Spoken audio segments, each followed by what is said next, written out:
Uma boa noite, um bom dia ou uma boa tarde. Estamos iniciando aqui mais uma gravação ao vivo. Então não vamos mais perder tempo, vamos aqui partir para 1 Coríntios no capítulo 7. Eu quero aqui junto com vocês ler e entender o que esse verso aponta, porque ele é muito utilizado, inclusive, para relativizar e fomentar posicionamentos dogmáticos e que estabelecem imposições que não percorrem o espírito, não só do modo como Jesus tratou o tema, assim como também os apóstolos. Os apóstolos, sobretudo Paulo, o apóstolo, eles estavam vivendo num tempo onde todos eles carregavam uma convicção de que a volta de Jesus aconteceria num prazo muito curto, possivelmente com eles ainda em vida. Essa era a expectativa, e por isso a gente nota um senso de urgência na maneira como eles tratam determinados temas. E aqui eu faço essa ligeira introdução para a gente já entender por que Paulo começa o capítulo 7 falando do modo como ele fala. Versículo 1, 1 Coríntios, capítulo 7, versículo 1. Quanto ao que me escrevestes, é bom que o homem não toque em mulher. Veja esse senso de urgência de Paulo, que tinha referência a uma premência no coração de Paulo em decorrência da certeza de que Jesus voltaria a qualquer momento. Foi essa a expectativa que foi deixada.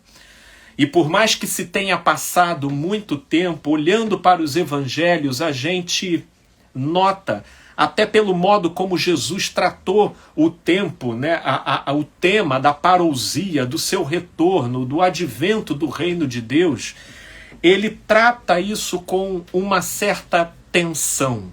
Ele não estabelece datas, ele não especifica hora, dia e mês, e quem tenta fazê-lo estará sempre errando, mas ele apresenta um senso de urgência. Haja visto Mateus, capítulo 23, capítulo 24, o modo como ele vai colocando, de maneira que, de fato, quem ouve um discurso como aquele, sente, percebe que o advento do reino e a realização da obra de Deus nesse mundo está às portas, está na iminência de acontecer.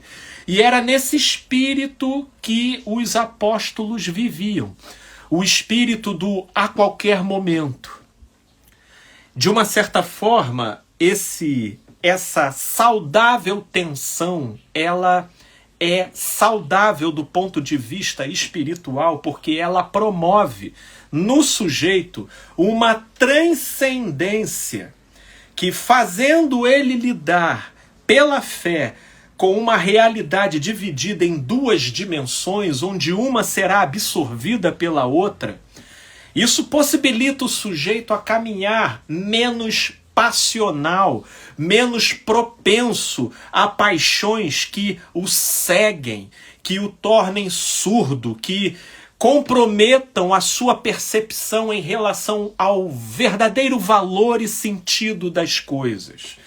Por isso também que os apóstolos procuraram transmitir essa saudável tensão, a tensão da iminência do advento do reino, do desfecho de todas as coisas. E no entendimento de Paulo, se houvesse possibilidade e disponibilidade psicológica do sujeito, para Paulo era bom que o homem não tocasse em mulher. No curso do cristianismo, na história da igreja, diversos personagens designados como pai pais, os patriarcas da igreja, que eram os grandes teólogos, dentre eles principalmente Agostinho, traduziram esse trecho e essas colocações de Paulo sob um discurso de alta recriminação e marginalização do prazer, atribuindo a transmissão do pecado original pela via do prazer que se sentia no ato sexual. E aí fizeram uma leitura altamente deturpada do que Paulo fala e desconectada do tempo, da época e do contexto onde essa fala era produzida. E o cristianismo, no curso da sua história, dependendo da ênfase cultural do momento, é de praxe os pensadores, teólogos e intérpretes da Bíblia estarem sempre produzindo interpretações equivocadas e divorciadas do contexto original e do sentido representativo, não só de quem escreveu, mas do contexto em sobre quem escreveu estava inserido. E é isso que nós estamos buscando resgatar aqui. Então, o que Paulo coloca aqui não é um menosprezo do relacionamento afetivo entre homem e mulher, como se isso depreciasse a nossa conexão com Deus. Paulo entendia que, face à urgência da possibilidade iminente do advento do reino de Deus,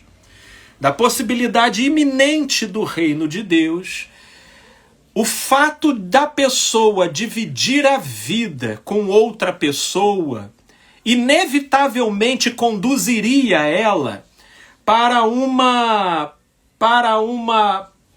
um excesso, para um over, para uma sobrecarga de preocupação e que poderia distanciá-la e afastá-la das verdadeiras importâncias que se deveria levar em consideração num contexto emergencial. Então é nesse contexto que Paulo diz que é bom que o homem não toque em mulher. Se você me acompanhar aqui, e eu gostaria que você o fizesse, eu vou estar parafraseando aqui conforme o sentido que melhor se encaixa ao contexto e ao significado do que está dito, ok? E aí no versículo 3, o marido conceda à esposa o que lhe é devido. Versículo 2, a gente leu o versículo 1, eu pulei o 2. Mas por causa da impureza, por causa da nossa propensão à incontinência do desejo, pelo desejo ser algo não convidativo para se trabalhar sob a perspectiva da repressão. Porque quanto mais a gente reprime um desejo, mais ele se acumula. E uma vez se acumulando, o tiro sai pela culatra, porque desejo acumulado e não devidamente elaborado, ele produz explosão de compulsividade. Então é nesse sentido que no verso 2, Paulo diz, por causa da impureza, por causa da nossa propensão, dependendo da intensidade com que essas engrenagens psico-hormonais se processem dentro da gente, cada um tenha a sua própria esposa e cada uma o seu próprio marido. Veja que Paulo, no uso das palavras que eram apropriadas e serviam para comunicar aquele tempo e aquela geração, ele é absolutamente humano e até psicologizado, num entendimento nada impositivo ou dogmatizado, no modo como a religião costuma fazer com as suas imposições. E aí sim, no versículo 3, Paulo diz, o marido conceda à esposa o que lhe é devido, e também, semelhantemente à esposa, ao seu marido. A mulher não tem poder sobre o seu próprio corpo, e sim o marido. E também, semelhantemente, o marido não tem poder sobre o seu próprio corpo, e sim a mulher. O que Paulo está dizendo aqui? Paulo está aqui incentivando o estupro marital, que inclusive é um dos vídeos que eu gravei para responder uma moça aflita que me mandou essa questão. Ele está aqui dizendo, então, que o corpo não é da mulher, é do marido, no corpo não é do marido, é da mulher, então isso tudo é um incentivo ao abuso.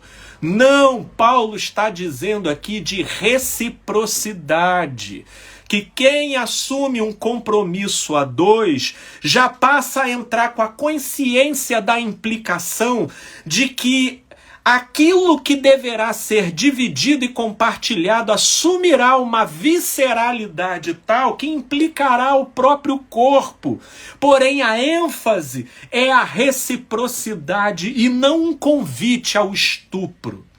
Esse estupro marital é o que muita gente acaba fazendo, principalmente homens, em relação às suas respectivas esposas, onde a esposa, por uma dada razão, seja por uma indisposição, seja por uma dor de cabeça, ela nega, o sujeito espera ela dormir e abusa dela durante a noite.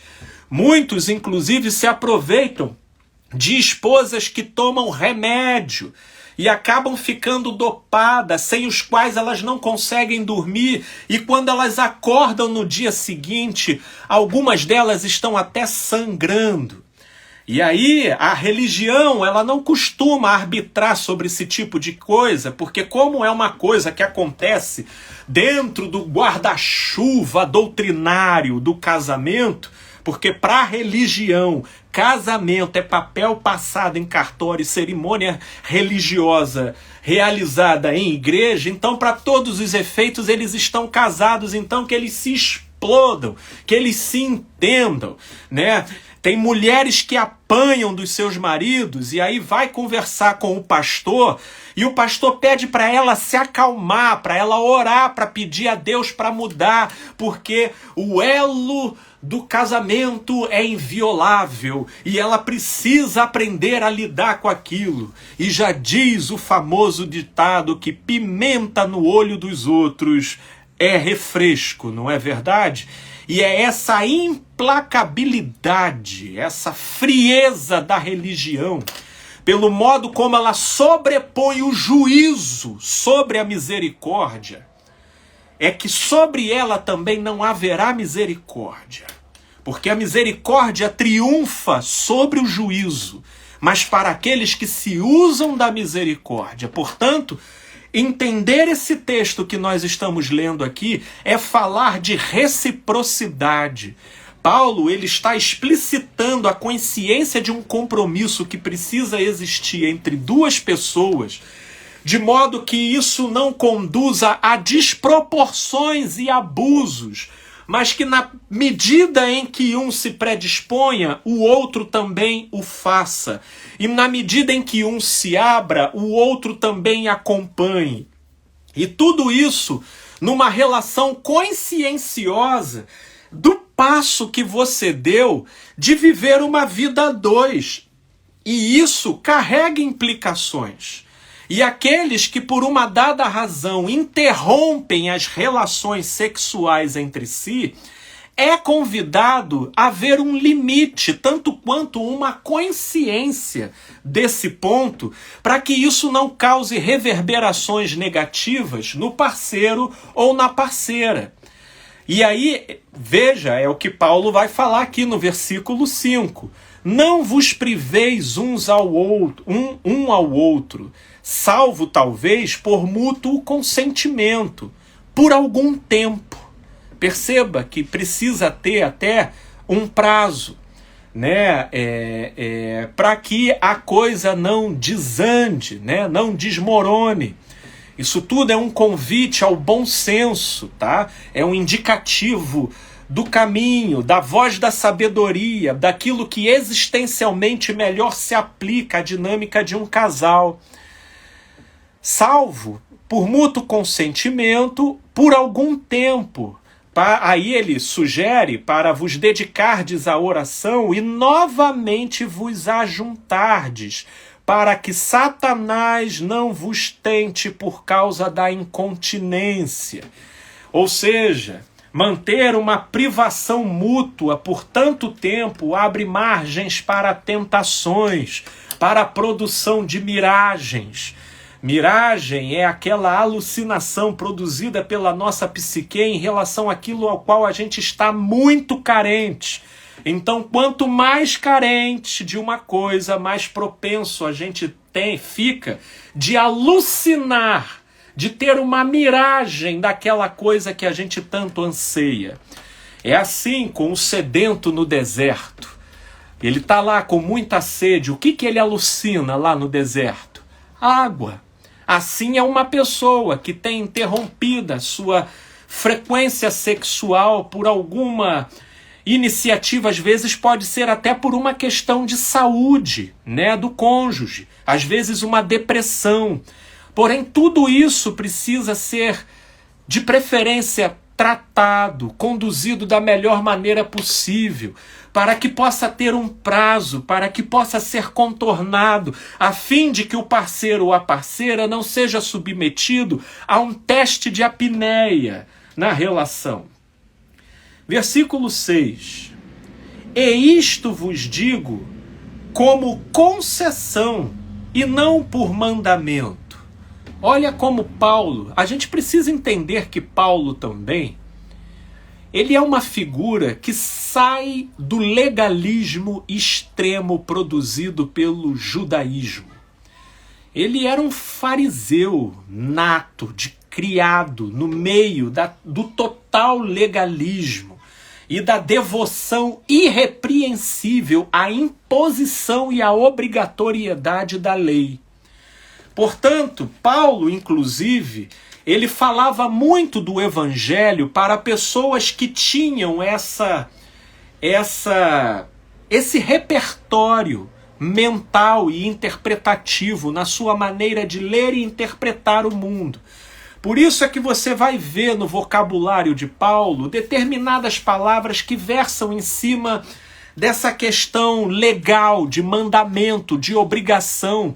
Muito embora Paulo, muito mais do que todos os outros apóstolos, ele é o que faz a guinada mais contundente em relação ao que a gente pode chamar de transformação da água para o vinho. Onde ele, sendo extremamente legalista, ele absorve a graça, não só na sua experiência espiritual, mas como também na sua compreensão espiritual. Portanto, o Paulo vai transitando sobre essas colocações e quando ele diz, isto eu vos digo como concessão e não por mandamento, é porque não pesa sobre essa questão obrigação, mas ela cabe devido às exceções, para que o casal possa ter uma vivência plena entre si. E aí no versículo 7, quero que todos os homens sejam tais como também eu sou. Paulo, ele fez um voto de celibato, por aquelas razões que eu estava falando aqui no início. Ele tinha um senso de urgência por acreditar piamente na iminência do advento do reino e que ele preferiu abrir mão dessa dimensão da vida para se dedicar mais exclusivamente para a pregação e disseminação do evangelho. Mas veja como que é a compreensão de Paulo. No entanto, cada um tem de Deus o seu próprio dom. Um, na verdade, de um modo, outro de outro. Os tais teólogos, os pais da igreja, aqueles dos quais eu falei anteriormente, lá no início da trajetória do cristianismo, pegaram essa fala de Paulo aqui e estabeleceram sobre ela uma hierarquia moral, de distinção em relação à superioridade entre a espiritualidade das pessoas, onde quem mais fazia abnegação do prazer e dedicação total às obras do sagrado e não se permitindo ter contato com o sexo oposto, era tida como a pessoa mais santa e próxima de Deus, né? E aquele que se permitia se casar e ter uma relação conjugal era uma pessoa mais rendida às coisas da carne e desse mundo. E essa distinção moral regeu a mentalidade coletiva das pessoas, sobretudo do cristianismo, durante séculos. Inclusive foram sendo produzidos as piores interpretações dogmáticas, ao ponto, inclusive, de figuras exponenciais na história da igreja terem estabelecido o seguinte proposto, de que o sexo no casamento ele era permitido, e só que ele só não seria pecado se não houvesse prazer na relação sexual. Pode uma coisa dessa? Porque se o casal, mesmo casado, tivesse prazer na relação sexual e essa relação sexual não visasse a procriação, mesmo casados, eles eram reputados como estando em fornicação. Inclusive, dentre das tantas perguntas que eu recebo, uma delas é uma pessoa me pedindo para explicar o que é fornicação. E fornicação a gente não pode falar sem uma interpretação histórica dessa palavra, porque fornicação é um conceito. E dentro desse conceito já coube inúmeros tipos de interpretações. Hoje em dia fala-se de fornicação como sendo aquele sexo praticado fora do casamento. Embora de uma forma ou de outra a fornicação tenha sempre girado em torno desse eixo, ele já teve inúmeras variáveis, dentre essa que eu estava citando agora há pouco aqui, de marido ser considerado fornicador com a sua própria esposa pelo simples fato de ele ter sentido prazer na relação sexual com ela, ou por ele ter feito sexo com ela sem o objetivo final da procriação. Portanto, percebam que não é à toa, minha gente, que na peregrinação corpórea de Jesus, do Cristo eterno entre nós aqui, num dos grupos em que ele mais bateu foram nos escribas. Quem eram os escribas? Eram os intérpretes da lei, eram os intérpretes daquilo que poderia se considerar a Bíblia da época. E por quê? Era aquilo que Jesus denunciava em Mateus 23. Vós sobrecarregais os homens com um peso muito acima do que se pode carregar, enquanto vós mesmos nem com um dedinho o tocais. Ou aquilo que ele fala lá também em Marcos, no capítulo 7, do verso 8 em diante, acerca do modo jeitoso como eles articulavam a interpretação dos preceitos de vida para fazerem prevalecer aquilo que era a tradição de homens. Portanto, ler Paulo e ler o Evangelho é preciso ler com esse entendimento, porque senão você cai em muita pegadinha, nas pegadinhas, sobretudo, do legalismo da religião, que vive de criar ameaça para, pela via do medo, controlar o comportamento das massas e angariar para si poder, que no final das contas é isso que eles querem.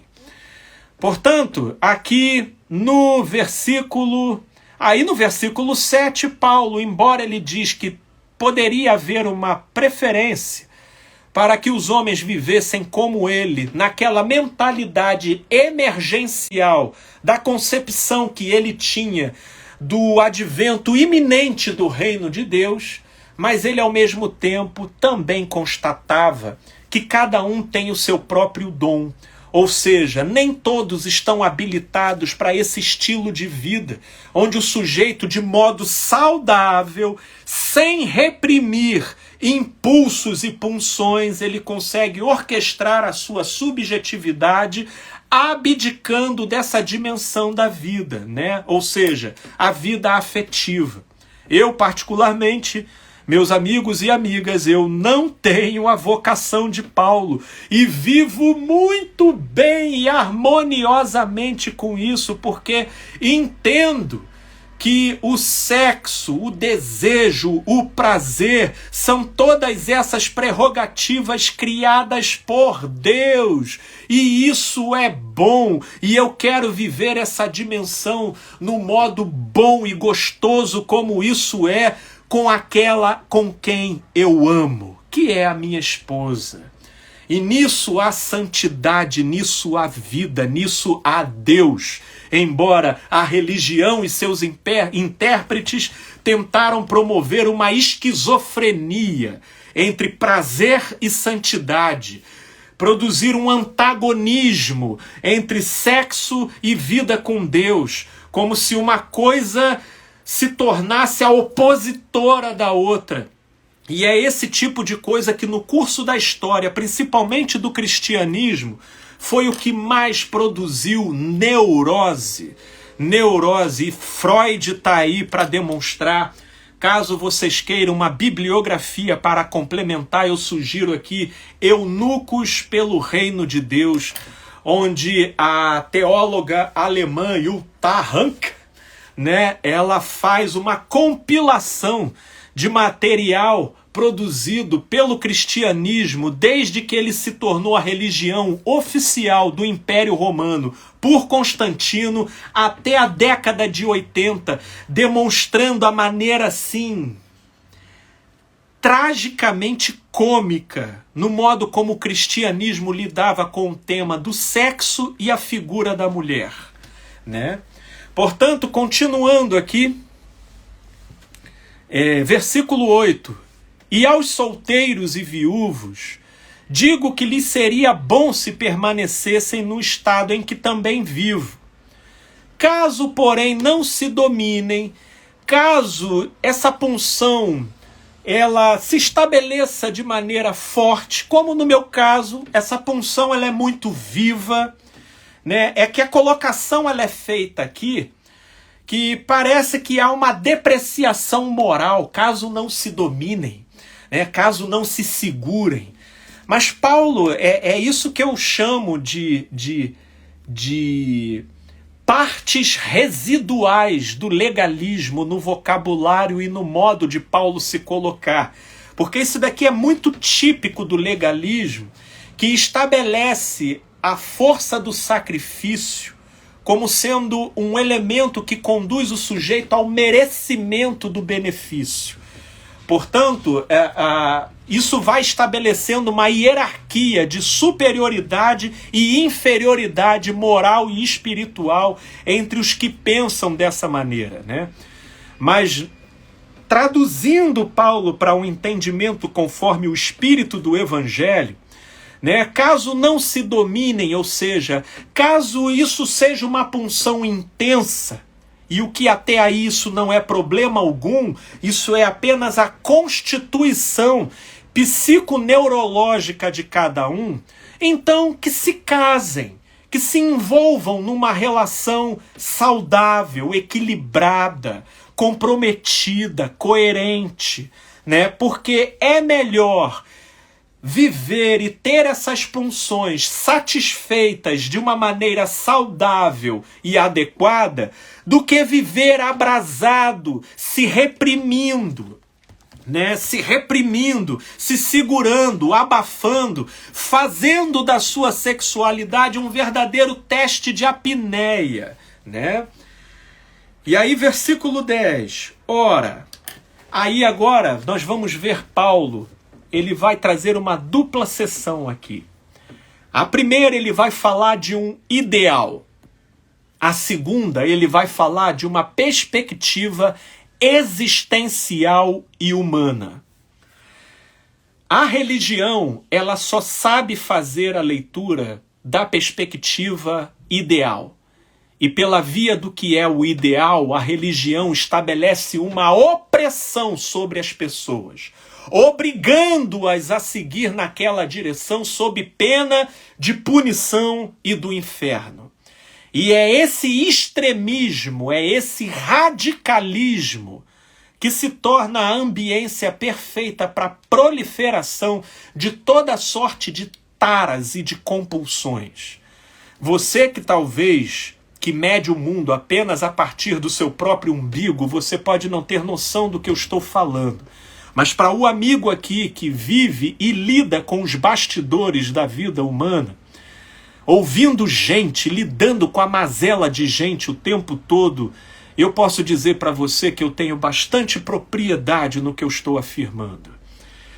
Portanto, versículo 10. Ora, Paulo vai falar primeiro do ideal. Ora, aos casados ordeno, não eu, mas o Senhor, que a mulher não se separe do marido. Se, porém, ela vier a separar-se, que não se case ou que se reconcilie com seu marido, e que o marido não se aparte de sua mulher. Esse é o ideal. Está aqui estabelecido o ideal.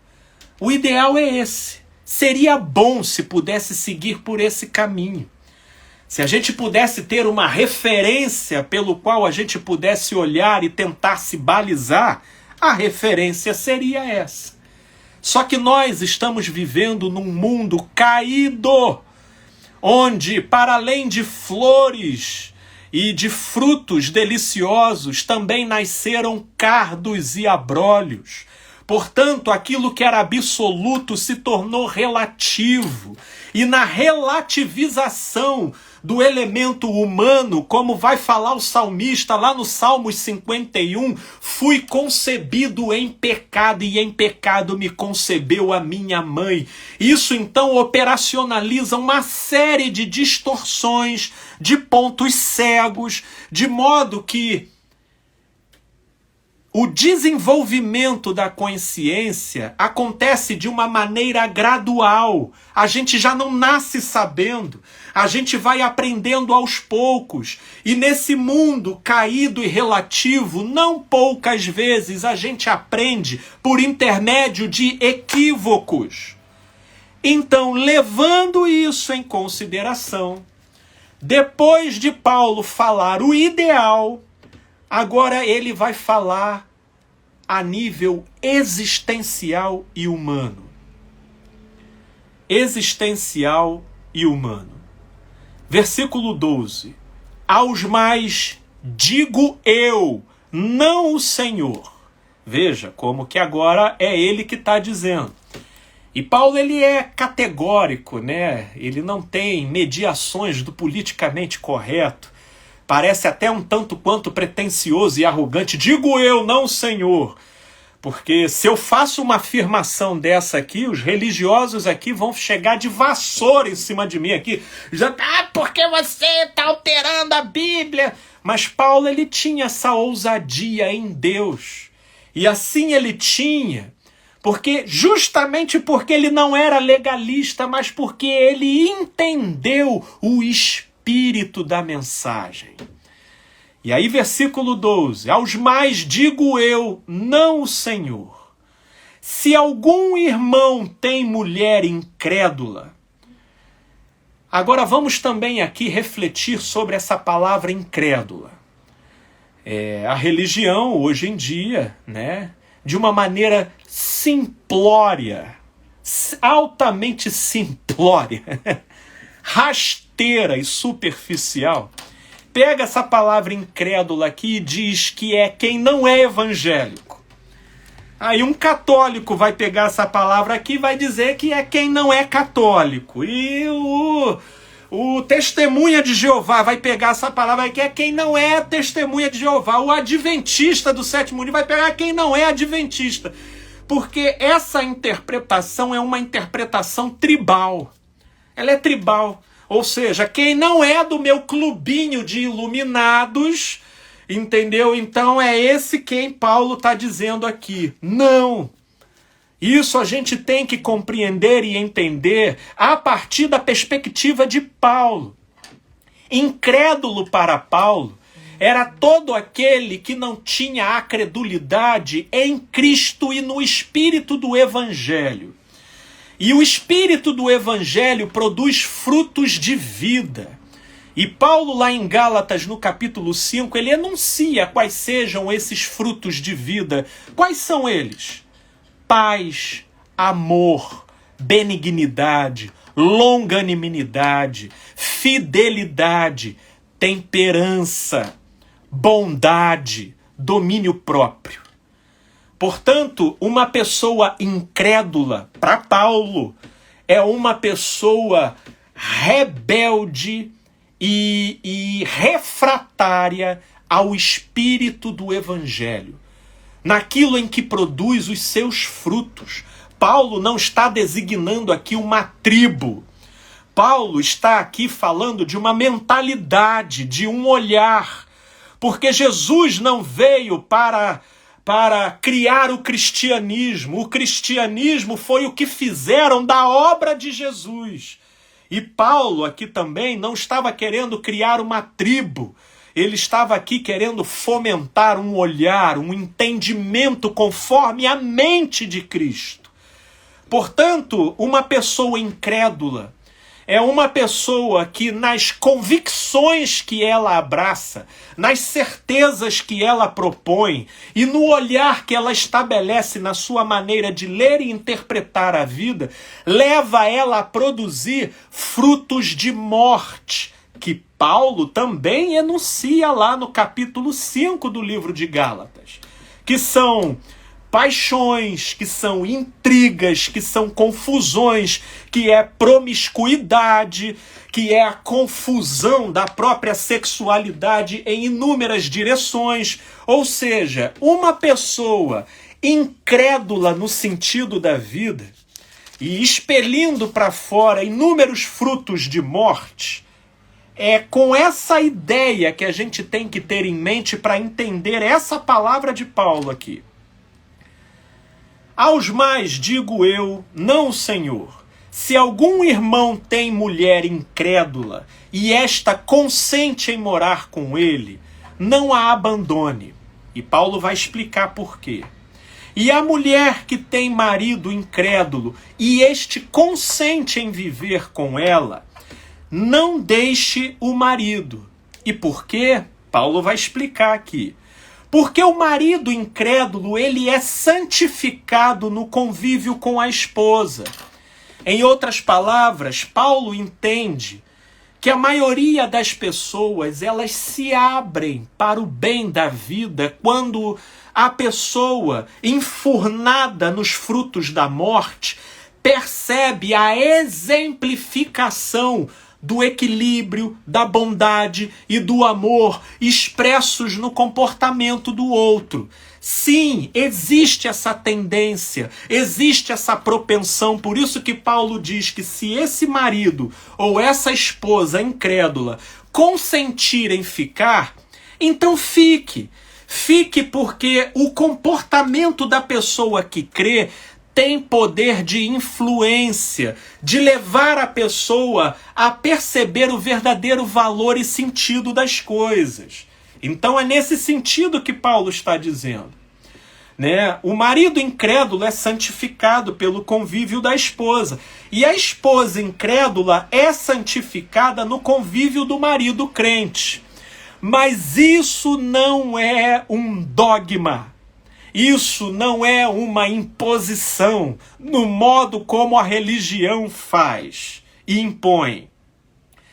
Paulo diz, de outra sorte, os vossos filhos seriam impuros, porém agora são santos. De outra sorte, os seus filhos teriam apenas influências prejudiciais, Mas agora eles possuem uma referência boa, saudável. Versículo 15. Mas se o descrente quiser apartar-se, se a produção do comportamento dessa pessoa descrente for de uma teimosia tal, for de uma cabeça dura, produzir aquele cenário onde quanto mais você releva, perdoa, dá uma segunda chance, mais o sujeito piora.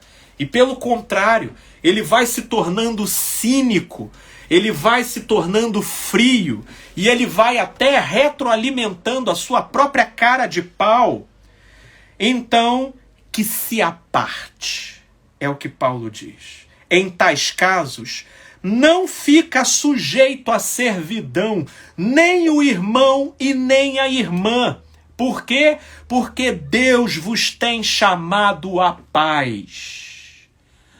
Aquilo que a religião faz do matrimônio não está acima do bem e do valor da paz.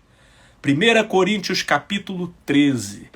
Paulo cita inúmeras coisas que não possuem o menor valor sem amor. Dentre elas, inclusive, entregar o próprio corpo para ser queimado vivo. Dentre elas, inclusive, o distribuir todos os bens para os pobres. Sem amor, Paulo diz que não tem valor algum. Mas para a religião acha que o matrimônio está acima do amor. E mesmo aquilo deteriorando o cônjuge que gostaria de viver o lado saudável, que gostaria de viver o lado bom, mesmo aquela relação sendo absolutamente tóxica e prejudicial, a religião diz, tem que ficar, senão vai para o inferno, ainda pior do que isso. Meus amigos, é muita perversidade, vocês me desculpem. É muita perversidade. E aí, versículo 16, Paulo faz uma pergunta aqui intrigante. Pois como sabes, ó mulher, se salvarás o teu marido? Ou como sabes, ó marido, se salvarás a tua mulher? E ele faz essas duas perguntas e ele não responde. Sabe por quê? Porque não tem resposta, não tem garantia. Veja como Paulo, ele versa sobre o que é o ideal e ele traz para o entendimento aquilo que é humano. E é essa reflexão que eu quero deixar para vocês, porque muita gente nos meus vídeos aí ficou citando 1 Coríntios 7, e eu queria fazer uma leitura com calma e reflexiva, para vocês poderem entender. E espero, com a graça de Deus, que o Espírito abra o entendimento de vocês, para que vocês saiam desse legalismo extremo, onde no pretexto que a religião utiliza, de que tudo vai virar bagunça e degringolar, com isso eles justificam o estabelecimento de cabrestos extremamente opressivos e sufocantes. E é isso que, pela palavra da vida e do Evangelho, em nome de Cristo Jesus, a gente vai quebrando, a fim de que possamos caminhar pela lei da liberdade, conforme disse Tiago no capítulo 2 de sua epístola, mediante uma consciência saudável da realidade. Paz, pastor, me chamo fulana, tal, papapá. Há 9 anos sou casada e tenho 2 filhos com este marido.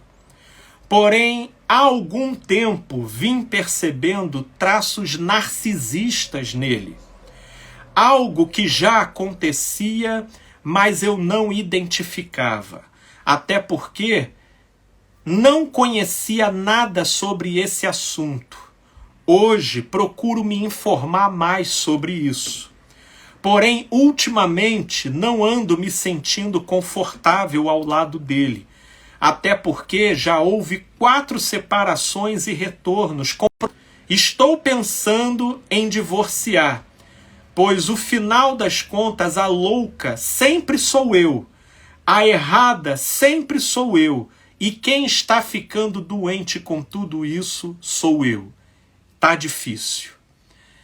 Querida, eu quero poder te responder, mas agora você trouxe também, minha amiga, uma questão que eu gostaria aqui de comentar. O relacionamento, tá? Ele geralmente tende a terminar de maneira mais abrupta por intermédio do impacto grotesco de certas situações e acontecimentos com alto potencial de destruição.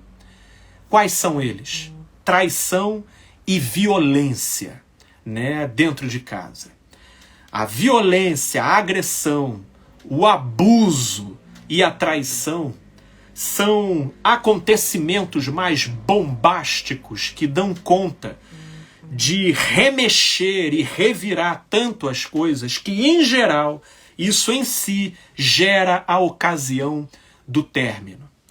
Mas o término de uma relação não acontece apenas dessa forma. Existem términos que acontecem pela progressão contínua de determinados comportamentos que não são necessariamente traições, agressões ou abusos, mas que no modo como eles vão arranhando e corroendo as bases, com o passar dos anos eles vão operando um desgaste. E esse tipo de desgaste eu comparo ao comportamento do cupim na madeira. Vocês já viram aquele armário de madeira robusta e que começa a ter a ação de cupins ali na base, na estrutura? Olhando de fora você não vê. E passa muito tempo, você está ali usando o armário e aparentemente nada de grotesco e visível está acontecendo. Vira e mexe, você abre e você vê um farelozinho aqui, outro farelo acolá, mas nada que um olhar, de repente, não experiente consiga maldar que alguma coisa altamente comprometedora está acontecendo. Mas aí, depois de passado alguns anos, até um espirro mal dado perto desse armário é capaz de derrubar ele todinho. Por isso é que eu faço essa comparação com determinados comportamentos e vícios de posturas dentro da relação que vão desdobrando um efeito corrosivo na relação. E não é algo que termina de imediato, porque como não compõe uma afronta extremamente agressiva, tal qual uma agressão ou uma traição, mas vai carcomendo as bases, vai fragilizando a estrutura, chegando um momento que o próprio armário perde a estrutura para suportar o próprio peso. Assim também acontece com o relacionamento. Esses desgastes, inclusive, costumam gerar um maior conflito na pessoa, porque ela, no fundo, se sente pouco respaldada para pensar numa separação, mas, ao mesmo tempo, ela olha para o lado de dentro e ela não sente a mesma coisa, ela já até desgosta. E no seu caso, minha amiga, ainda tem o adicional de haver uma probabilidade muito grande de você estar lidando com uma pessoa narcisista. O narcisista é uma pessoa tão voltada para as suas próprias certezas que ela é incapaz de pedir desculpas. E ela é tão afeiçoada à sua própria perspectiva e maneira de interpretar que ela, inclusive, olha o outro, a dor do outro e o incômodo do outro, sempre com um ar de superioridade. E essa dor do outro como uma expressão inferior. Portanto, nessa dinâmica e nesse comportamento, essa pessoa, ela só caminha de bom humor se ela está sendo admirada e privilegiada. porque na medida em que as coisas não estejam acontecendo no tempo e na maneira como ela quer, ela é tenaz nas ofensas, nas manipulações e nas chantagens emocionais. Na sua relação, inclusive, já houveram términos, pelo modo como isso cansa, desgasta, porque é muito complicado você viver com alguém que no modo como fala, na articulação da fala, no modo como impõe, ela está sempre lançando sobre você a sensação de que você está errada. E minha amiga, nesse cenário, você não pode pressupor que você vai se separar e essa pessoa vai te dar razão, porque não vai. A sua separação não pode ser lidando com uma pessoa narcisista. A sua separação não pode ser com a pressuposição de que você vai convencê-la da inconsistência dessa relação. E o apego desse marido sobre você certamente é porque ele está apaixonado pelo modo como você dá razão a ele, pelo modo como você adula ele, pelo modo como você se submete a ele. E toda vez que você não faz isso, o desgaste é tão grande que às vezes é mais fácil ceder do que criar uma oposição. Portanto, minha amiga, se você já entendeu que chegou o momento, antes que você fique propensa a tornar a emenda pior do que o soneto, porque quando se cria uma desconexão afetiva real do lado de dentro da gente, os nossos sentimentos começam a volumar dentro da gente uma carência, e essa carência deixa a gente muito suscetível a determinados ventos. Talvez você nem esteja pensando nisso. Face o frangalho em que se encontre a sua autoestima, porque conviver com uma pessoa narcisista é ficar sendo rebaixada e depreciada o tempo todo. E por mais que a gente tente pensar positivo, viver com uma pessoa assim é pior do que encosto, minha amiga. É muito complicado. Portanto, procure, se possível, uma psicoterapia para você se conhecer, para você se ajeitar e conseguir construir uma coesão psicoemocional mínima e se estruturar na direção da decisão de se separar, se tiver que ser. Porque dentro dos contextos que eu costumo lidar, esse tipo de composição é altamente tóxico, né? E temos aqui até a contribuição de uma amiga querida aqui no TikTok que diz: sair é muito difícil, porém libertador depois de um tempo. Sem dúvidas, querida. E essa, inclusive, é uma fala muito importante, porque na hora de você conduzir um término, a gente, por mais que conscientemente entenda que é o melhor a ser feito, nos sentimentos a gente sente como se estivéssemos cometendo o pior dos erros. E há uma labilidade emocional muito grande. Um misto de raiva, de insegurança, de medo, medo pelo desconhecido. Ah, mas será que se eu depois sair e encontrar uma outra mesma pessoa? E aí começam a vir uma série de e se. E isso vai oprimindo a gente, minando a nossa propriedade de tomar a decisão devida. Mas, minha amiga, que você seja instrumentalizada pela ousadia divina, pelo fortalecimento da sua fé. E faça por onde? Procure ajuda psicoterapêutica, para que você também possa ter esse apoio psicoemocional para construir essa coesão interna e emocional para você sair dessa situação, se tiver que ser, viu? Que Deus te ajude com luz e força. E eu quero comentar apenas mais uma que também me foi enviada, tá? Por uma outra pessoa. Agora essa daqui é uma outra questão, onde diz aqui: Irmão, vivi por 9 anos, olha que essa daqui é 9 anos, são pessoas completamente diferentes, mas também 9 anos. 9 anos com meu esposo. Ele nunca foi liberto pela pornografia. Sempre tinha recaídas e isso me machucava muito. E entre outras coisas. E aí então fui deixando de amá-lo. Quando o amor acabou por completo, eu pedi a separação. Eu posso me casar de novo? Depois que eu me separei no civil, pois não pretendo ficar só. Creio que Deus vai preparar uma pessoa da parte dele para mim.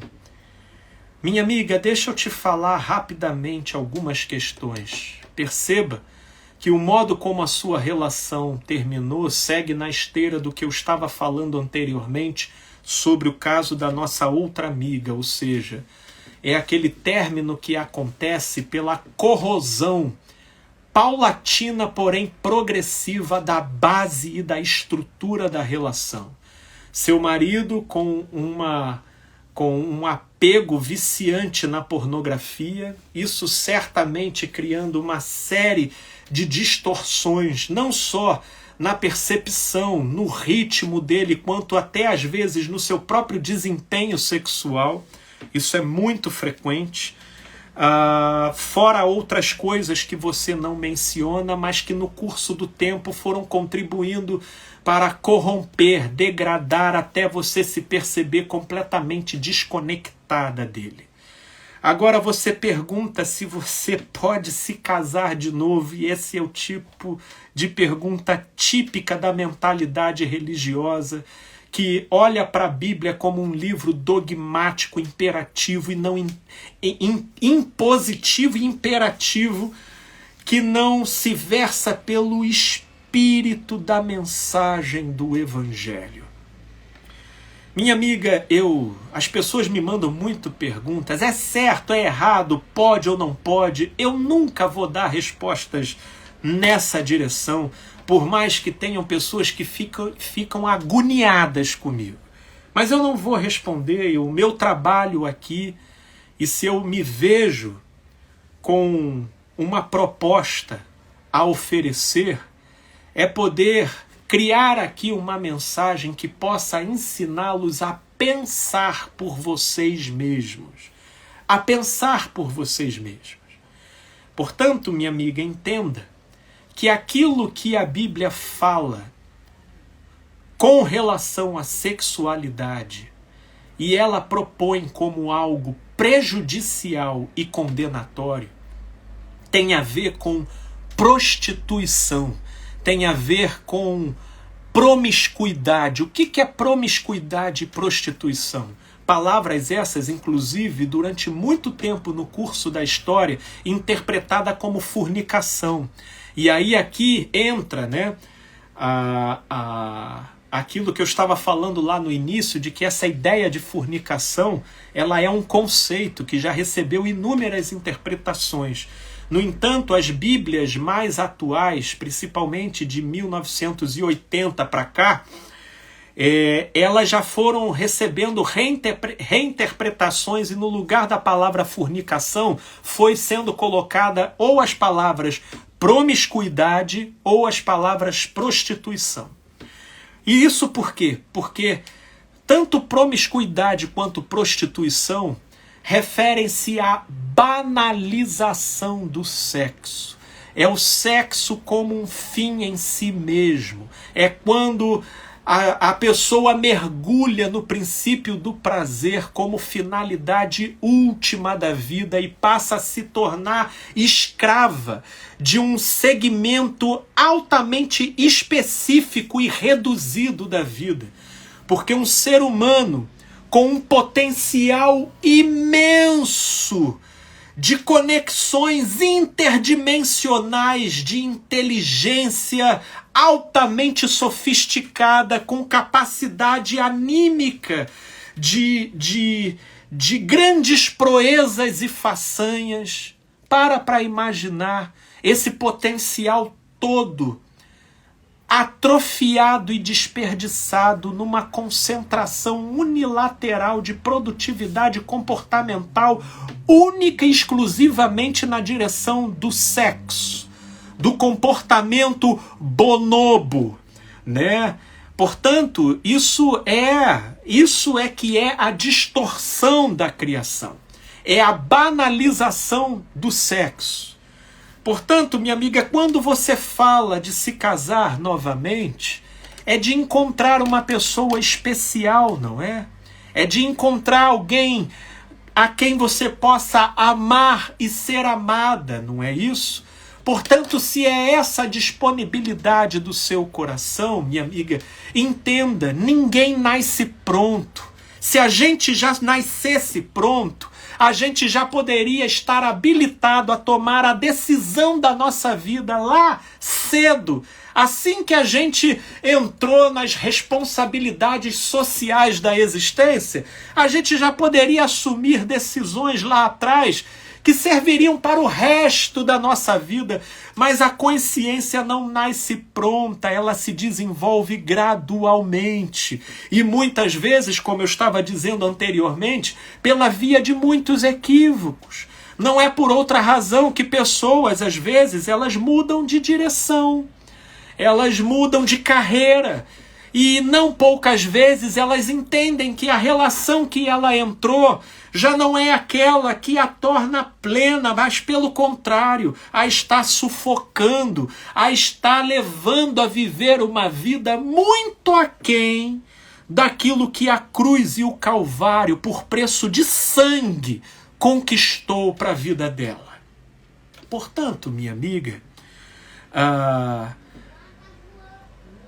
ou você vai viver pela lei, ou você vai viver justificada pela fé e pela graça, se perdoando e seguindo em frente em Deus, tendo Ele como sendo o seu justificador e se utilizando da história do seu passado para balizar o seu discernimento para o seu futuro, a fim de que a glória da segunda casa seja melhor e maior do que a da primeira. Gente boa, muito obrigado para os que acompanharam até aqui. Eu hiperextrapolei o meu prazo regulamentar aqui, mas graças a Deus aqui. Gente boa, obrigado pela participação de vocês, viu? De coração. Tivemos até uma audiência mais numerosa hoje aqui no TikTok. Fico aqui tremendamente prestigiado. Um beijão em todos vocês de coração e com a graça de Deus, até a próxima quarta-feira. Muito provavelmente não será o dia 7 de setembro, será o dia 14, né? Mas se Deus quiser, toda quarta-feira às 19h30 nós estamos sempre aqui com os temas variados. Amigos aqui do TikTok, um beijão para vocês. Eu vou interromper aqui primeiro no Instagram. Um abraço, gente boa.